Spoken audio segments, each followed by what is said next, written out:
Hello guys, welcome to our channel. Today we will talk about the second brain in your gut. How the enteric nervous system shapes our health and mind. Before we start, please subscribe and like this video. Also, be sure to turn on notifications so you don't miss any future uploads. And finally, hit the bell icon to get notified when we upload new videos. So let's get started. For centuries, the brain has been viewed as the central command center of the human body, controlling thoughts, emotions, and actions. However, modern science has revealed a remarkable truth. The gut possesses its own complex nervous system. So intricate that it has been dubbed the second brain, known as the enteric nervous system, or ENS. This vast network of over 100 million neurons operates semi-independently from the brain, influencing digestion, immunity, and even mental health. Understanding this second brain reshapes the way we view human biology and its connection to well-being. Chapter 1. What is the second brain? Imagine a vast, intricate network of nerves running the length of your digestive tract. A network so extensive has been likened to a second brain. This is the enteric nervous system, a marvel of biological engineering that has evolved over millions of years. Embedded in the walls of the gastrointestinal tract, the ENS is not merely a passive bystander in the digestive process. It is an active participant, a silent controller that orchestrates the complex symphony of actions necessary for breaking down food, absorbing nutrients, and eliminating waste. At the core of this system lies a dense network of neurons, communication cells that transmit signals throughout the body. These neurons are not isolated, they are interconnected, forming chains and circuits that allow for the processing of information. But what kind of information? The answer is vast. The ENS can sense changes in the gut environment, detecting the presence of food, the level of acidity, or the amount of stretch in the gut wall as it expands. From these inputs, the ENS forms a representation of the internal state of the gut, allowing it to anticipate and prepare for upcoming events. One of the primary functions of the ENS is to control muscular contractions, the rhythmic tightening and relaxing of muscles that propel food through the digestive tract. These contractions, known as peristalsis, are essential for moving food from one part of the gut to another. But peristalsis is not a simple, mindless action. It is a response to signals from the ENS, which coordinates these movements to ensure that food is efficiently and effectively processed. But the ENS does not just control movement. It also regulates secretion, the release of enzymes and hormones that aid in digestion. Enzymes are substances that facilitate and accelerate chemical reactions in the body. They are vital for breaking down food into smaller components that can be absorbed and used by the body. Hormones, on the other hand, are chemical messengers that travel throughout the body, regulating a wide range of processes. In the context of the ENS, hormones play a crucial role in digestion, appetite, and even mood. The enteric nervous system doesn't operate in isolation. It engages in a constant dialogue with the brain via a major nerve known as the vagus nerve. This bidirectional communication pathway allows the ENS to inform the brain about the state of the gut and receive instructions in return. For example, the ENS can send signals to the brain about the presence of food in the stomach, triggering the release of digestive enzymes from the pancreas. Similarly, the brain can send signals back to the ENS, such as the instruction to relax the sphincter muscle, allowing food to pass from the esophagus into the stomach. The remarkable thing about this system is its redundancy. Even if communication with the brain is severed, the ENS can continue to function, albeit in a more limited way. It can still regulate basic digestive processes, ensuring that the body can continue to obtain the nutrients it needs to survive. This resilience is a testament to the robustness of the ENS, its ability to adapt and respond to changing conditions, ensuring the body's fundamental needs are met. In essence, the ENS is a powerhouse of biological complexity. It is a silent conductor, orchestrating the myriad of processes that occur within our digestive system without us consciously realizing it. It is a testament to the intricate design of the human body and a reminder of the fascinating ways in which our systems work together to keep us alive and thriving. Chapter 2. The Gut-Brain Connection. Picture a vast communication network connecting your gut and your brain. This isn't a modern invention. It's a biological reality known as the gut-brain connection, or axis. This intricate relationship involves a constant exchange of information between these two seemingly disparate parts of the body, influencing everything from digestion to mood. At the heart of this connection lie millions of neurons in the enteric nervous system, or ENS, embedded in the walls of your gut. The ENS is capable of sensing changes in the gut environment, such as the presence of food or variations in pH levels. It then uses this information to control muscular contractions and secretions, ensuring efficient digestion, but it doesn't work alone. One of the primary ways the gut and brain communicate is through neurotransmitters, chemical messengers that neurons use to convey signals. Interestingly, the gut produces about 90% of the body's serotonin, a neurotransmitter associated with mood, sleep, and digestion. This means that your gut plays a significant role in your overall mood and emotional state, a fact supported by studies showing that gut disorders are often accompanied by mood disorders. But neurotransmitters are just one piece of the puzzle. Hormones are another key component of the gut-brain connection. Hormones are chemical messengers that travel through the bloodstream, coordinating various bodily functions. In the context of the gut-brain connection, hormones such as cortisol, insulin, and ghrelin play crucial roles. For example, cortisol, a stress hormone, can influence digestion. When you're stressed, your body releases cortisol, which can slow down digestion and cause gut-related issues. The gut-brain connection goes beyond simple chemical signaling. It involves a complex interplay of nerves, hormones, and even the immune system. The ENS, as the main nerve network in the gut, is directly connected to the brain via the vagus nerve. This connection allows for rapid communication between the two organs. At the same time, the gut also communicates with the brain through the immune system. The gut houses a significant portion of the body's immune cells, which play a critical role in protecting against pathogens. When the gut senses an invasion, it can send signals to the brain, triggering immune responses. This intricate network of communication is not just a one-way street. Information flows from the gut to the brain and vice versa. The brain can influence gut function, which is why stress can trigger digestive issues or anxiety can lead to gut discomfort. But the gut can also send signals to the brain, which is why gut problems like irritable bowel syndrome can cause pain and affect mood. Understanding this connection is crucial for comprehending the complexities of our physiology. It highlights how our gut, far from being an isolated digestive organ, is deeply intertwined with our overall health and well-being. By unraveling the secrets of the gut-brain connection, researchers are gaining insights into a wide range of conditions, from digestive disorders to mood disorders and neurodegenerative diseases. Disruptions in gut signals have been linked to anxiety and depression, emphasizing the importance of gut health for mental well-being.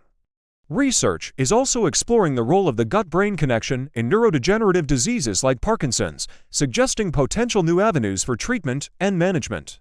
As we continue to explore the gut-brain connection, we are uncovering a new understanding of the human body, one where the gut is not just a digestive organ, but a key player in our overall health and well-being.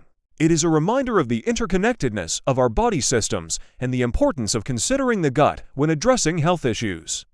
So there you have it, a second brain in your gut, an intricate, silent controller that profoundly influences your health and well-being.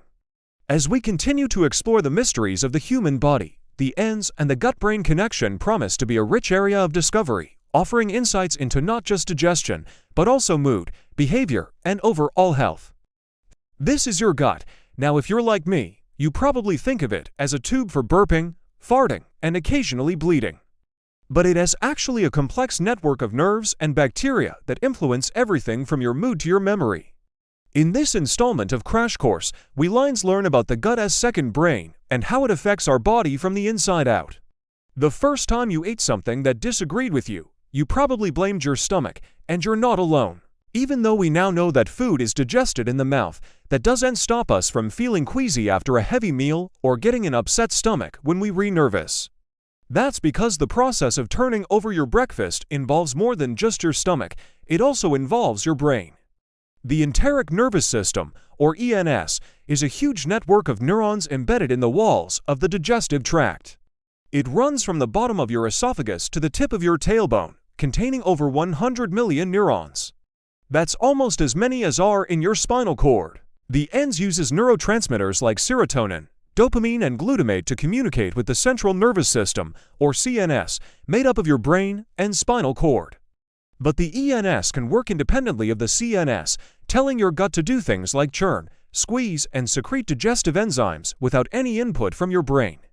In fact, the ENS is so complex that some researchers have called it a second brain. But the cells that make up this second brain don't work alone either. The human gut is home to trillions of bacteria, protozoa, fungi, and other microbes that make up your microbiome. These microscopic residents hang out in a layer of cells that lines the inside of your gut. They help break down food components that your body can't digest on its own, like fiber and complex carbohydrates, which may protect you against gut diseases. Microbes also produce neurotransmitters like serotonin and norepinephrine, which can then be picked up by your ENS, so messages travel bidirectionally between your gut microbes and the ENS, allowing them to talk to each other. These conversations aren't trivial. Microbes and the ENS can influence each other in ways that affect your mood, motivation, memory, immunity, sleep, digestion, and even aging. And all these factors come together in part to determine whether or not you have irritable bowel syndrome, or IBS. It's one of the most common disorders of the digestive system, affecting over 10% of people worldwide. While there's no cure, it's generally treated as a gut-brain disorder. That means that stress and your mood can trigger or worsen IBS symptoms like abdominal pain, bloating, diarrhea, and constipation. Researchers believe that the mechanisms behind IBS might start with the microbes in your gut. Studies have found that people with IBS have altered microbiomes compared to those without IBS. This dysbiosis might cause intestinal permeability, aka leaky gut, where the tight junctions that normally keep molecules in your digestive tract open up, allowing harmful compounds to seep into your bloodstream. Then your immune system gets overstimulated, triggering inflammation and pain in the gut. That pain sends signals to your brain via the ENS, which amplifies the response, making the gut cramp and contract even more. And those cycles of gut cramping and pain can mess with your life pretty significantly. But it isn't entirely clear why some people with a permeable gut develop IBS while others don't. One culprit might be your second brain.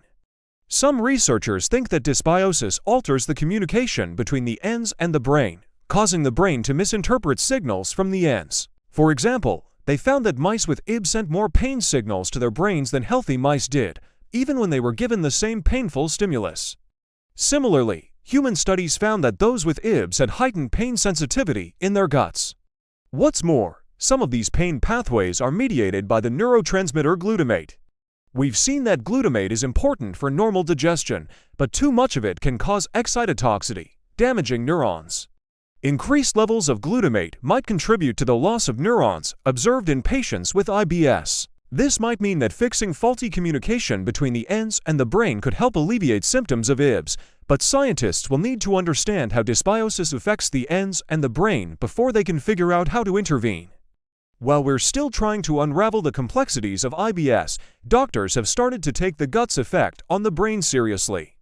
That's led to some exciting new clinical applications, especially in mental health. Over the last few decades, we've learned that the gut and the brain are intimately connected via the gut-brain axis. This connection is formed by neural pathways like the vagus nerve, the ENS and the microbes in your gut, as well as chemical messengers like neurotransmitters. When the gut-brain axis is working properly, your ENS can calm your brain during times of stress, helping you relax. But if the conversation between your gut and brain gets muddled, the results can be unsettling. For instance, altered gut bacteria might increase inflammation throughout the body, including in the hippocampus, an area of the brain associated with learning and memory. One study found that children with autism spectrum disorder have increased intestinal permeability and higher levels of inflammatory markers than neurotypical kids do. And mice with autism-like behaviors have altered microbiomes. When those mice were given fecal transplants from healthy mice, their autism-like behaviors went away. Similarly, giving healthy mice fecal transplants from mice with autism-like behaviors led those healthy animals to display autism-like behaviors themselves. This suggests that microbes in the gut might play a role in the development of autism spectrum disorder. If that's the case, restoring the balance of microbes in the gut may help alleviate some of the symptoms of autism spectrum disorder. And that's already being explored in human clinical trials. Psychobiotics are live bacteria and yeasts that are good for your mental health. They're usually administered via fermented foods or supplements, and they work by supporting the gut-brain axis. For example, some psychobiotics prevent leaky gut and reduce inflammation, while others produce neurotransmitters like serotonin and GABA, which helps your brain relax. Several small clinical trials suggest that psychobiotics can alleviate symptoms of depression and anxiety. However, larger randomized control trials are needed to confirm these results. In the meantime, research has turned to another potentially devastating condition, Parkinson's disease. It's a progressive disorder of the nervous system that makes it harder to control your body. It causes tremors, stiffness, and problems with balance and coordination. Right now, there's no cure. But research suggests that gut dysfunction may precede the onset of Parkinson's disease by years. Studies have found that people with Parkinson's disease have altered microbiomes compared to those without the disease, as do mouse models of Parkinson's disease. Researchers are still figuring out exactly how Parkinson's disease works, but they believe that misfolded proteins called alpha-synuclein cause the death of neurons in the ends. Once enough neurons are lost, the gut-brain connection falters, leading to the motor and non-motor symptoms of Parkinson's disease.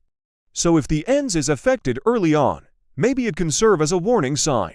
One day, doctors may be able to spot the onset of Parkinson's disease by looking at your gut microbiome or doing a colonoscopy to count the number of neurons in the ends. In fact, researchers are already exploring this idea. In one study, they found that mice with a healthy microbiome had fewer signs of Parkinson's disease. Meanwhile, mice given a fecal transplant from a sick mouse developed symptoms of the disease earlier than mice given a fecal transplant from a healthy mouse. Those findings suggest that the microbiome might slow the progression of Parkinson's disease, which could give patients time to get treatment or even delay the onset of the disease. But again, more research is needed to confirm this. We're just beginning to uncover the relationship between the gut and the brain. As we learn more about how these two organs communicate, we might find that the answers to neurological and psychological disorders lie in your gut. And while that might not always be comfortable to explore, we should be grateful to have another avenue to understanding and treating disease. The gut has been called the second brain because of its close relationship with the central brain. And science is now revealing exactly what that means. Neuroscience, microbiology, and AI analysis are advancing at breakneck speeds, giving researchers unprecedented power to probe the ens or enteric nervous system. This vast web of neurons resides in the walls of our digestive tract and was long dismissed as a mere reflex system. But we now know it is far more complex than anyone imagined. In fact, the ENS has been dubbed the little brain that could because it functions with remarkable autonomy. The ends can send signals to and receive instructions from the central brain via the vagus nerve, which is like an information superhighway between the gut and the head. But it can also operate independently using local networks of neurons to control motility, secretion, blood flow, and the absorption of nutrients. These local circuits process sensory information from within the gut and make decisions without input from the central brain. For instance, they can adjust gut contractions in response to the type of food we eat. When we consume protein, the ENS triggers more powerful contractions to churn and grind it down. When we eat fat, the pace of these contractions slows to allow more time for its digestion. These neural networks can even learn and adapt based on our experiences. If we develop a taste aversion to a certain food, like after getting sick from eating shellfish, the ENS can retain that memory and alter gut function accordingly, contributing to the avoidance of that food in the future. This form of non-centralized learning is one of the things that makes the ENS so fascinating and potentially revolutionary for medicine. The ENS also releases a variety of neuroactive substances, including serotonin, dopamine, substance P, and nitric oxide. Serotonin, for example, is best known for its role in mood regulation in the brain. However, we now know that the gut produces even more serotonin than the brain. And much of this gut-derived serotonin is transported via the vagus nerve to the brain. Imagine your gut bacteria helping to set your mood for the day. It sounds far-fetched, but science is moving closer to unraveling this intricate communication network. Let's look at some possible breakthroughs that may be right around the corner. First, personalized diets. The composition of our microbiome changes over our lifetimes, influenced by diet, stress, and medications. By analyzing the genes within an individual's microbiome, scientists can predict how well that person will digest certain foods. This information can then be used to create personalized diets that take full advantage of the unique capabilities of each person's gut bacteria. For example, some people have microbes that excel at breaking down fiber, while others do not. Those who lack these specialized bacteria might experience bloating and discomfort when consuming high-fiber foods. Instead, personalized nutrition plans can recommend alternative foods that provide similar nutrients but that the individual's gut microbes can more easily handle. Similarly, individuals with microbes capable of synthesizing certain vitamins may need less of those vitamins in their diet. Tailoring meals to optimize the activity of beneficial gut bacteria could also help prevent diseases like obesity and diabetes. Second, probiotic therapies. Scientists are discovering that our gut bacteria play a critical role in regulating our mood, energy levels, and even our memories. Certain strains of bacteria produce neuroactive compounds that directly influence the brain. By understanding these mechanisms, researchers hope to develop probiotic therapies to treat mental health conditions like depression and anxiety. For instance, one trial found that a mixture of 4 probiotic strains improved anxiety and depression symptoms in adults with major depressive disorder. Another study showed that a different combination of probiotics reduced anxiety in healthy adults. While it's still early in the research process, these studies suggest that the next generation of antidepressants may come from our own microbes. Probiotics could also benefit those dealing with the aftermath of traumatic brain injuries. One animal model demonstrated that gut bacteria can help restore normal brain function in injured rats by producing neuroactive compounds. If successful in humans, this could lead to revolutionary treatments for restoring cognitive function after traumatic brain injuries. Third, ENS-based biomarkers. The enteric nervous system is remarkably responsive to changes in our body and environment. This sensitivity makes the ENS a potential goldmine for developing new diagnostic tools. By monitoring changes in the ENS, we may be able to detect the onset of neurological diseases long before symptoms appear. Researchers have already identified specific gut-brain connections that change in the earliest stages of Parkinson's disease, Alzheimer's disease, and autism spectrum disorder. In Parkinson's disease, for example, the alpha-synuclein protein misfolds and spreads through the body, starting in the ENS and eventually reaching the brain. By monitoring the accumulation of this protein in the gut, we may be able to diagnose the disease before motor symptoms become apparent. Early detection like this would allow for earlier intervention, potentially slowing or even halting the progression of these devastating disorders. Additionally, the gut microbiome may hold clues to disease risk. Scientists are exploring whether specific microbial imbalances contribute to conditions like Parkinson's disease and autism spectrum disorder. By identifying these patterns, researchers may soon offer simple non-invasive tests to assess the likelihood of developing certain diseases. These tests could prove invaluable for individuals with family histories of neurological disorders, allowing them to take proactive steps toward prevention and treatment. Overall, advances in gut-brain research promise to revolutionize our understanding of health and disease. Rather than viewing the gut as a distant periphery, we can see it as intimately connected to our core, influencing our emotions, cognition, and overall well-being.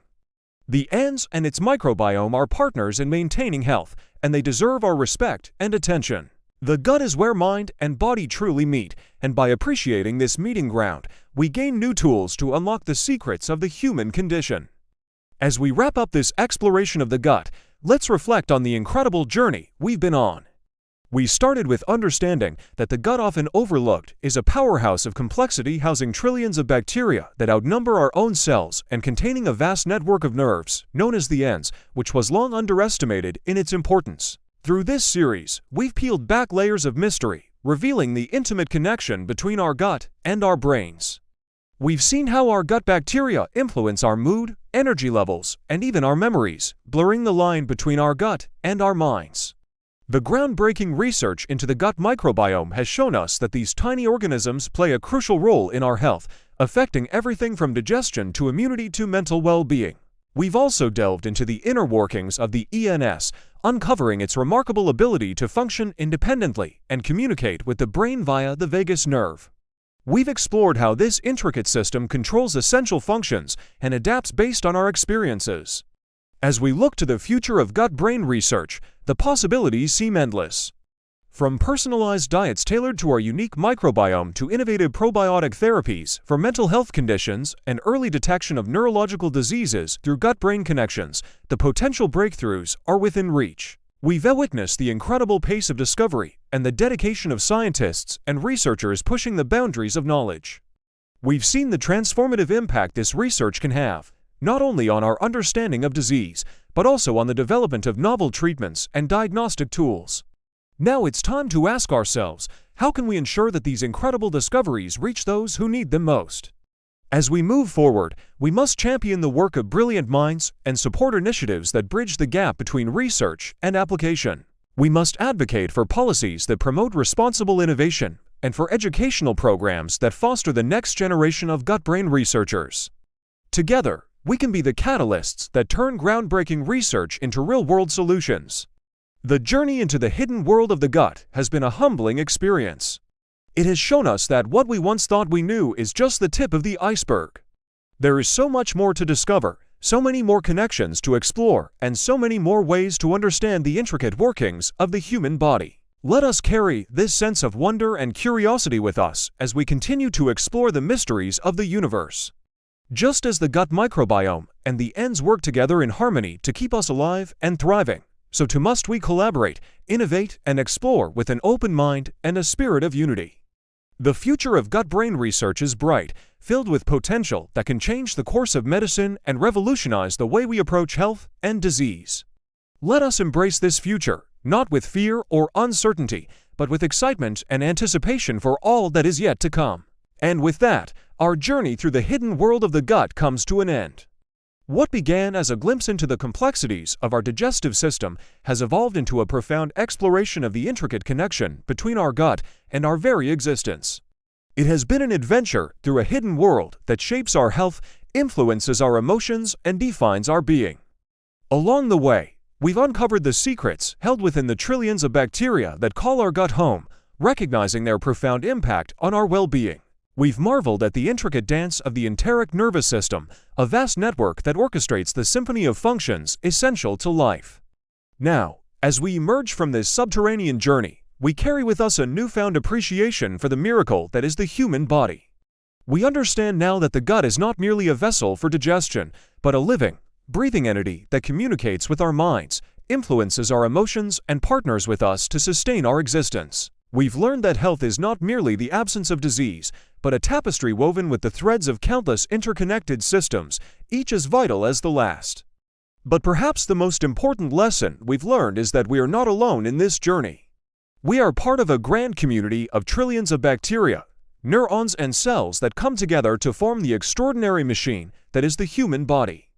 And as we look to the future, we do so with a deep sense of gratitude for the past. We honor the scientists, researchers, and explorers who dared to venture into the unknown, who peered into the abyss of the microscopic world and uncovered the wonders that lie within. Their curiosity, their dedication, and their brilliance have paved the way for us to understand and appreciate the hidden world that surrounds us. So as we say goodbye to this subterranean realm, we do so with heavy hearts, knowing that we leave a part of ourselves down there among the microbes and neurons, forever changed by what we've seen and forever grateful for what we've learned. But we also carry with us the hope that our journey has just begun. For every question answered, 1,000 more arise, beckoning us to delve deeper, to explore further, and to uncover the secrets that lie hidden beneath the surface. We are the explorers of the human frontier, and the journey into the hidden world of the gut has shown us that the greatest discoveries are often found in the most unexpected of places. Thank you guys for watching, and don't forget to like, share, and subscribe.